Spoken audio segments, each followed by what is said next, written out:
বলছি হিমাদ্রি কিশোর দাশগুপ্তের সোমনাথ সুন্দরী আছে? এক মিনিট, না সোমনাথ সুন্দরী নেই, তবে জীবনানন্দ দাশ কিংবা গিরিশচন্দ্র ঘোষের বই আছে।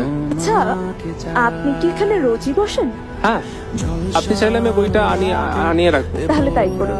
আরে আপনি নয়, তুমি। আপনিটা যেন বড় বেমানান। তুমিটাই থাক। না আপনি তো মানে সরি, তুমি বুঝি খুব বই পড়তে ভালোবাসো? হ্যাঁ খুব। তুমি কি করতে ভালোবাসো?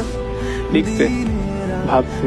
সময় তেমন হয় না, বুঝি রোজগারের যা পেলে সবটাই মেহমান, বুঝতেই পারছো।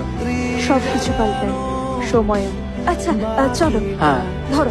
আমি একটু বাজারের দিকে যাব, তুমি কিন্তু হ্যাঁ আমি ওইদিকে যাবো। আচ্ছা। আচ্ছা তুমি কি রোজ সকালে ওখানেই বসো? না সকালে ওখানে থাকি না। কেন বলো? বলছি কাল সকালে হাঁটতে যাবে? কোথায়? অজানা অচেনা কিছুর খোঁজে। আমার যা অজানা যা অচেনা সবটাই এক, সবটাই অন্ধকার। তুমি দেখবে, আমার চোখ দিয়ে দেখবে।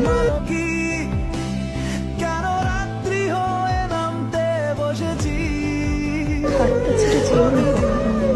আমার মতো মানুষের হাত ছেড়ে চলা যায়, হয়তো তোমায় বলা উচিত। তুমি থাকতে পারবে তো আমার সাথে? কালকের দিনটা কি বলো তো? কালকের দিনটা স্পেশালিটি কি?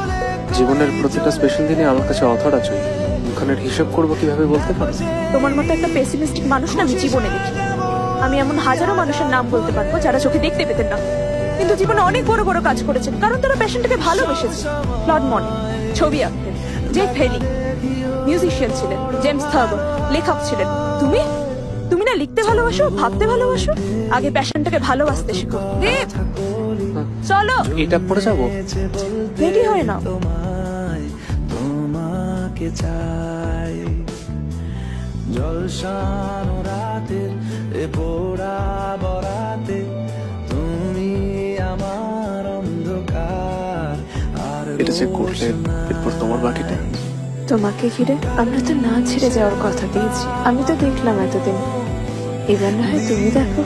তুমি আমার মনে দৃষ্টি ফিরিয়েছো, আমাকে ভালোবাসতে শিখিয়েছো। তুমি আমার লেখার অনুপ্রেরণা হবে। জাহাজ যদি ডিঙিয়ে হয়, হাতের উপর হাতটা রেখো। এসব যদি সত্যি নাও হয়, ও কারণের সাথে থেকো। এটাই তো ভালোবাসা। ভালোবাসা। শুধু ঘুমিয়ে পড়তে চাই, থেকে থেকে সেই মেঘেতে যাই বেড়া।